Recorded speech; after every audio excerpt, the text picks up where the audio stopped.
Hello students, তোমাদের সকলকে স্বাগত জানিয়ে আজকের ভিডিও শুরু করছি। আজকের ভিডিওর বিষয় রায় ও মার্টিন মাধ্যমিক প্রশ্নবিচিত্রা মডেল কোশ্চেন পেপার। এখানে কি দেওয়া হয়েছে না সত্য বা মিথ্যা লেখো। 1 নম্বরে অঙ্কটি হয়েছে একটি অংশীদারি ব্যবসায় প্রীতম, নীরজা ও তথার মূলধন অনুপাত 1/2:1/3:1/4 হলে তাদের লাভের অনুপাত হবে 3:4:6। নাম্বার 2-এ বলা হয়েছে 3x² + 2√6x + 2 = 0 সমীকরণের বীজদ্বয় বাস্তব, মূলদ ও সমান।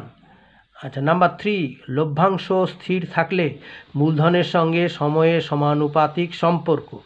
নাম্বার 4, x/y = 5:6 হলে 3x + 4y / 4x + 5y = 39/38।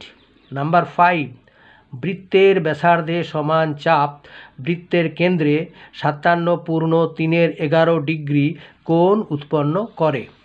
Number 6, y varies 1/x হলে y/x = অশূন্য ধ্রুবক। নাম্বার 7-এ একটি ত্রিভুজে দুটি কোণ πC4 এবং 45 ডিগ্রি হলে ত্রিভুজটি স্থূলকোণী সমদ্বিবাহু ত্রিভুজ। ঠিক আছে, πC মিন্স পাই রেডিয়ান, কিন্তু এখানে pi radian, π/4 radian that means. আচ্ছা, এখানে উত্তরগুলো সব দেওয়া আছে 1, 2, 3, 4, 5, 6, 7 করে। ঠিক আছে, এগুলি তোমরা ভালো করে দেখে নিও।